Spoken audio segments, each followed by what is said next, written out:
Welcome to our page angel and logo pet shop. আমার সব ফলোয়ার্সদেরকে জানাই সালাম, আসসালামু আলাইকুম। বর্তমানে তো শীত চলে এসেছে, তো শীত নিয়ে আপনাদের প্রিপারেশন কেমন? আপনাদের যে আদরের পেট, এই পেট নিয়ে আপনাদের প্রিপারেশনটা কেমন? আহ, আমরা মূলত সবসময় একটা ভুল করি যে শীত চলে আসে, কিন্তু আমরা কখনোই দেখা যাচ্ছে ওদের টিকা ব্যাপারটাতে কোনোভাবেই কেয়ারফুল থাকি না। এই কারণে বিভিন্ন রকম ফ্লু, ডিপথেরিয়া, জলাতঙ্ক এই রোগগুলো আমাদেরকে ফেস করতে হয়। কিন্তু আমরা যদি অন টাইমে ভ্যাকসিনেশনটা করে রাখি, তাহলে আমাদের এগুলো আর ফেস করতে হয় না। ফ্লু, ডিপথেরিয়া, জলাতঙ্ক এগুলো এমন এক ধরনের রোগ, যে রোগগুলো আপনার মানুষ থেকে পশু পাখিতে এবং পশু পাখি থেকে মানুষের মধ্যে সংক্রমিত হতে পারে। তাই আপনাদেরকে ফার্স্ট যে কাজটা করতে হবে, এগুলোকে অবশ্যই আপনাদেরকে একটা নির্দিষ্ট সময়ে টিকা দিয়ে নিতে হবে।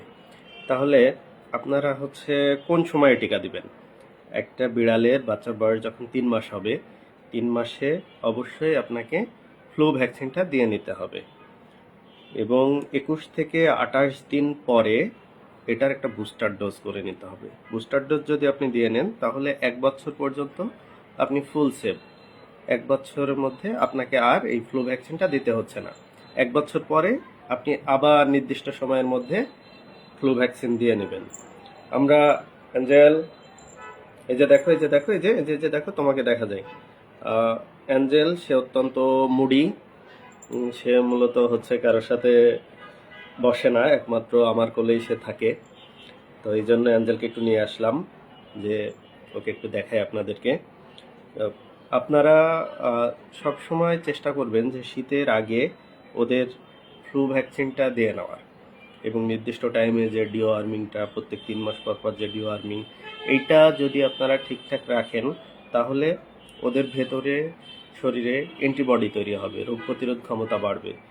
আর আমরা অনেক সময় ফেস করি, যেমন আমার একটা গ্রুপ আছে, Savar Persian cat society of Bangladesh.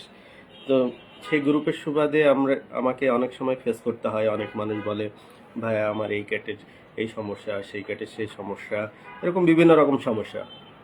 তা আমি তখন তাদেরকে যখন জিজ্ঞেস করি যে ভাই আপনি কি টাইম মতো ভ্যাকসিন দিয়েছেন, তো ওরা বলে যে ভ্যাকসিন দিয়েছি।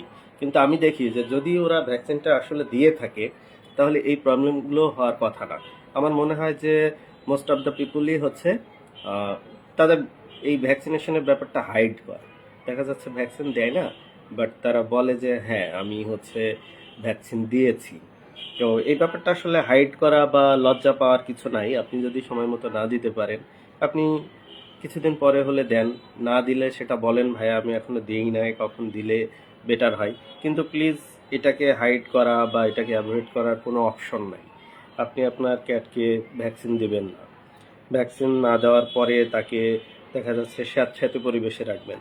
আমি এমন ব্রিডারও দেখেছি যে একই জায়গাতে ছাগল পালছে, একই জায়গাতে বিড়াল পালছে।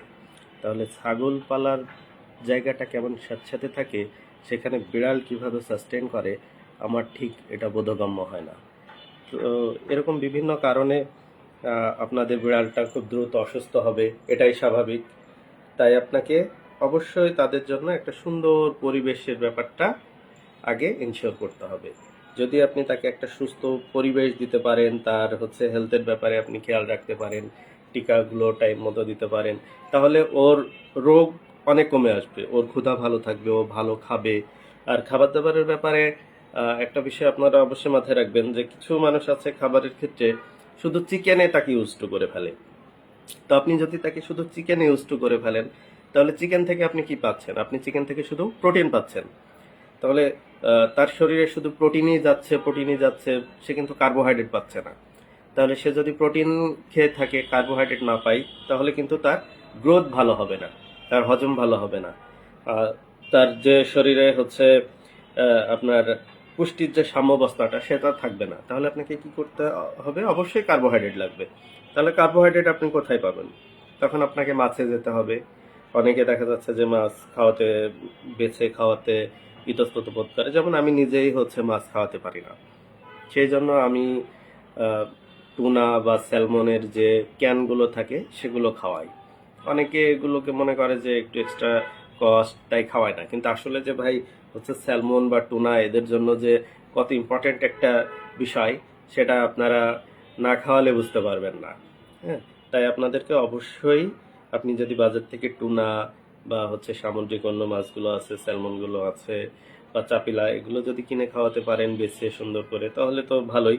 আর যদি না খাওয়াতে পারেন তাহলে বিকল্প হিসাবে আপনাকে ক্যানে যেতে হবে। আপনি টুনা ক্যান ইউজ করতে পারেন, স্যালমন ক্যান ইউজ করতে পারেন, তবে পাউচ আছে, আপনি পাউচগুলো ইউজ করতে পারেন।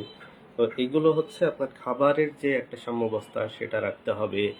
তারপরে হচ্ছে আম, টিকার ব্যাপারটা ক্লিয়ার রাখতে হবে।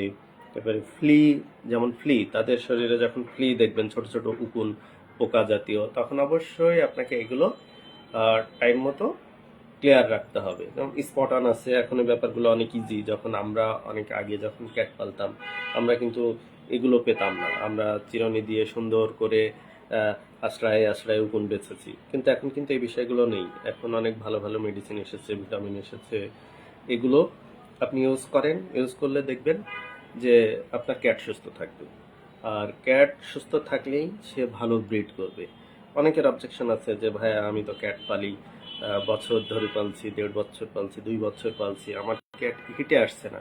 আসলে আপনার ক্যাটটা হিটে আসবে কি করে? আপনি যদি আপনার ক্যাটটাকে প্রপার যত্নই না রাখতে পারেন, আপনি যদি তার শরীরে যদি কৃমি থাকে, তার শরীরে যদি থাকে, তার শরীরে যদি ফাঙ্গাস থাকে, তার যদি গ্রোথ না থাকে, তার যদি ভিটামিনের অভাব থাকে, তাহলে সে কিভাবে আপনাকে হচ্ছে বাচ্চা দিবে?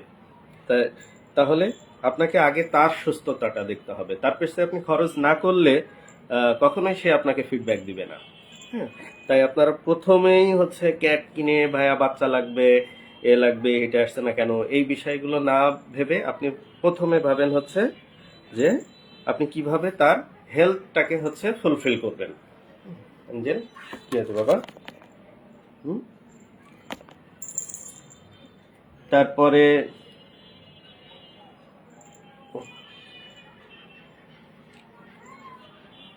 আমার এই যে ক্যাটটা নতুন, এ হচ্ছে মিক্সড ব্রিড, দেশি মিক্সড। এ অনেক লক্ষ্মী। আমার হচ্ছে পার্সিয়ানগুলো খুব মুডি, সে কারোর সাথে মেশে না। আমার মিক্সডগুলো খুব মুডি। আর বাচ্চা করানোর সময় অবশ্যই ট্রাই করবেন যে আসলে র্যান্ডামলি ব্রিড না করানো। আপনি ব্রিড করান, আহ, বছরে 2বার ব্রিড করান, আরও ভালো হয় যদি একবার ব্রিড করান।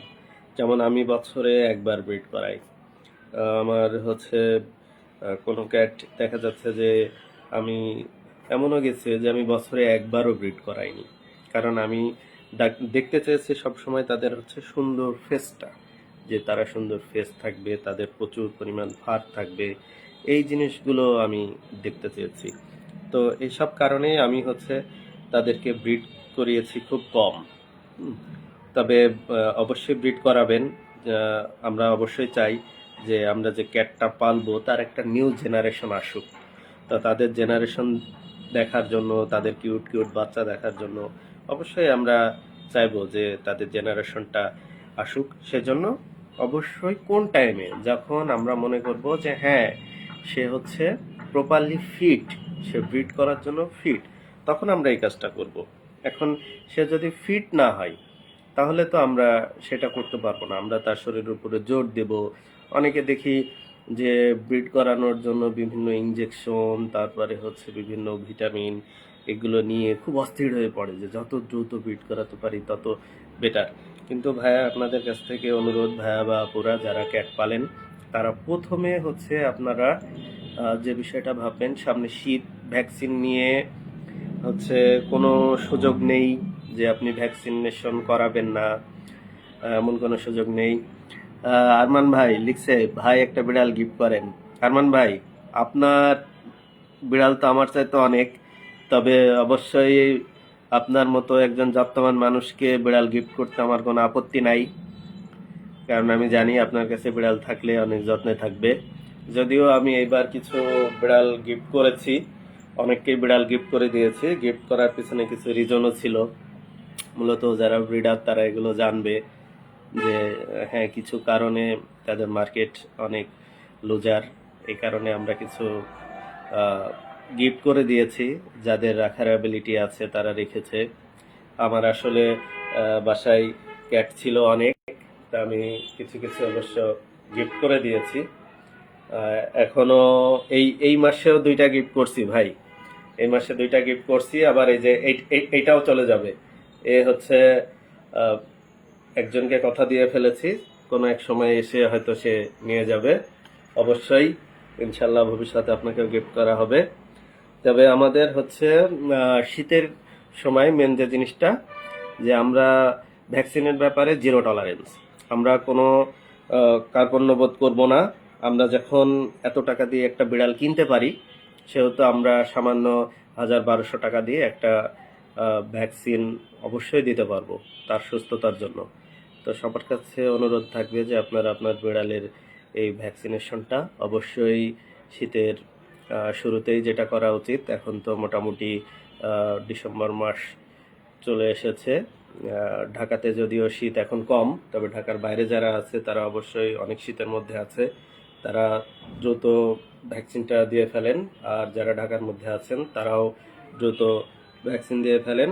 আর ভ্যাকসিন দেওয়ার পরে অবশ্যই হচ্ছে তাদের ডিওয়ার্মিং এর বিষয়টা খেয়াল রাখবেন। আর খাবার দাবারের ব্যাপারে অবশ্যই জেনে একটা, যারা ভালো জানে, অনেক ভালো ভালো ব্রিডার আছে, অনেক জানলা মানুষ আছে, যেমন আমাদের নাদিব ভাই আছে, তারপর আরমান ভাই আছে, কানিজ ফাতেমা আছে। এদের কাছ থেকে আপনারা পরামর্শ নেবেন। পরামর্শ নিতে কোনো লজ্জা করার কিছু নাই। আর যেসব ভেট আছে আমার পরিচিত, বা যারা আমার পরিচিত না, আমি সেসব ভেটদেরকে অনুরোধ করব যে ভাইয়া আসলে আপনারা মিনিমাম কিছু গাইডলাইন হচ্ছে আপনারা দিবেন। বিভিন্ন গ্রুপ আছে, গ্রুপগুলোতে আপনারা ছোটখাটো একটা পোস্ট করে দেখা যাচ্ছে গাইডলাইনগুলো দিয়ে দিবেন। হ্যাঁ, আমরা সবাই যেটা দেখি যে আমরা কোনো কিছু জানতে চাইলে বা জানার আগ্রহ থাকলে আমরা সবাই বলে ফেলি যে ভেটের কাছে আসেন, আমাদের হচ্ছে ক্লিনিকে আসেন। এই ব্যাপারটা না, আসলে সব বিষয়গুলোতে ক্লিনিকে যাওয়াটাও কেমন হয়। ক্লিনিকে যাওয়ার যে বিষয়গুলো থাকে সেই বিষয়গুলোতেই অবশ্য ক্লিনিকে যেতে হবে, কিন্তু কিছু বিষয় থাকে যেগুলো আমরা হয়তো উইথাউট একটা পেমেন্ট আমরা মানুষকে বলতে পারি যে ভাই আপনি এইভাবে এই গাইডলাইনে চলেন, খাবারটা এইভাবে দেন, এই টাইমে ভ্যাকসিনটা দেন, এই টাইমে হচ্ছে ডিওয়ার্মিংটা করান। তাহলে মানুষ এইসব বিষয়গুলো যদি আগে থেকে কনসার্ন থাকে, তাহলে অবশ্যই সে তার টাইম মতো আপনার ক্লিনিকে যাবে বা ট্রিটমেন্ট নেবে। তো এইসব ছোটোখাটো বিষয়গুলো একটু হেল্প করবেন, এটা অনুরোধ থাকলো সকল ভেটদের কাছে। আর হচ্ছে আমাদের যেসব অ্যাডমিন ভাইয়ারা আছে তারা তো অনেক চেষ্টা করছে, তাদের গ্রুপে একের পর এক পোস্ট হলে সেই পোস্টে তো কমেন্টসে তারা কিছু আপডেট দিচ্ছেই। আপনারা আপডেটগুলো ফলো করবেন। একদম নির্বোধের মতো ক্যাট পালবেন না, একটু জানবেন, জেনে ক্যাট পালবেন। ক্যাট নির্বোধের মতো পালতে গেলেই ওদের ক্ষতি হয়ে যায়। হুট করে ওদের ক্ষতি করা, এটা মনে হয় খুব একটা ভালো হয় না। কারণ এত দাম দিয়ে একটা জিনিস নেওয়ার পরে তার যদি আপনি প্রপার যত্ন না নিতে পারেন, তার স্বাস্থ্যের ক্ষতি করে ফেলেন, তখন বিষয়টা খারাপ হয়ে যায়। তো আপনারা এই ব্যাপারটাতে খুবই কেয়ারফুলি থাকবেন। আর শীত যেহেতু শুরু হয়ে গেছে, একদম জিরো টলারেন্স, জিরো কনসিডার। আপনারা ভ্যাকসিনটা দ্রুত দিয়ে ফেলেন। আর আমাদের গ্রুপে বা পেজে আপনারা আপনাদের ক্যাটের আপডেট দিতে থাকবেন। আমরা গ্রুপগুলোতে দীর্ঘদিন ধরে যেগুলো ফেস করি, এটা খুবই লজ্জাজনক। সেটা হচ্ছে যে আমরা আমাদের ক্যাটের আপডেট দিই না। হ্যাঁ, আমরা বলতে পারবো না যে আমাদের কোন ভাইয়ের কাছে একটা ভালো ক্যাট আছে বা ভালো একটা ব্রিড আছে, আমরা এটা বলতে পারি না। আমাদের কাছে এখন যেটা আসে সেটা শুধুই আসে যে নট ফর অ্যাডপশন পোস্ট। আসলে গ্রুপটা তো শুধু নট ফর অ্যাডপশন পোস্টের জন্য খোলা হয়নি, বা একটা পেজ শুধু নট ফর অ্যাডপশনের জন্য খোলা হয়নি। এখানে আপনার অবশ্যই আপনার ক্যাটের আপডেট থাকতে হবে। আপনার কি কোয়ালিটির ক্যাট আছে, কোন ব্রিডের ক্যাট আছে, সেটা দেশি হোক, মিক্সড হোক, পার্সিয়ান হোক, আরও ভালো ভালো ব্রিড আছে, সেই ব্রিডগুলো যেন আমরা বলতে পারি অমুক এক ভাইয়ের কাছে বা অমুক এক আপুর কাছে আপনি যান, তার কাছে এই ব্রিডটা আছে। আপনারা সেটা দেখাবেন, আপনাদের ক্যাটের আপডেটটা কি তার আমরা বুঝতে পারবো। আপনারা ভালো ভালো ক্যাটের ভালো ভালো ভিডিও, তার সাথে আপনার খেলাধুলার ছবি ভিডিও এগুলো পোস্ট করেন।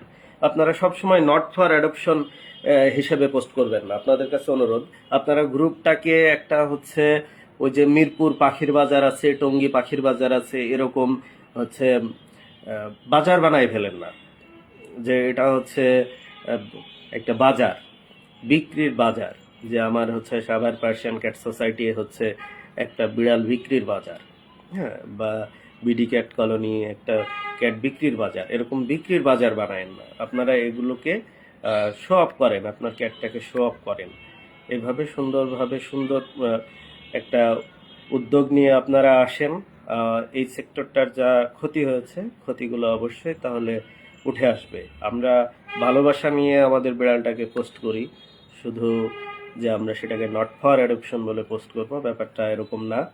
তো আপনাদের কাছে আজকে এতটুকুই, এর বেশি আর কথা বাড়াইলাম না। সবারই দিনের বেলাতে অফিস থাকে, মূল্যবান সময় থাকে, কাজ থাকে। আমি আসলে দীর্ঘদিন বসবো বসবো করে বসতে পারছিলাম না, আমিও সময় পাচ্ছিলাম না। আজকে একটু অফিসের বাইরে আছি, তাই সুযোগ পেলাম, ভাবলাম একটু ব্যাপারটা আপনাদেরকে জানাই। আর দীর্ঘদিন ধরেও আমি একটু গ্রুপে পেজে ইনঅ্যাক্টিভ, কিছু পার্সোনাল কারণে। হয়তো আবার অ্যাক্টিভিটিস আসবে, আবার দেখা হবে আপনাদের সাথে রেগুলার ইনশাল্লাহ। যে কোনো প্রয়োজনে হচ্ছে নক দিবেন, একদম ফিল ফ্রি ভাবে আপনারা টেক্সট করে রাখবেন। ব্যস্ত থাকলে হয়তো সাথে সাথে অ্যান্সার দিতে পারবো না। আমার স্বল্প নলেজ থেকে আমি যতটুকু জানি সেটুকু আপনাদেরকে আমি জানিয়ে অবশ্যই হেল্প করব। নির্দিষ্ট টাইমে হয়তো না দিতে পারলে পরে হলেও আমি আপনাদের SMS এর বা ভয়েসের রিপ্লাই অবশ্যই দিব। তো সবাই ভালো থাকেন। আসসালামু আলাইকুম।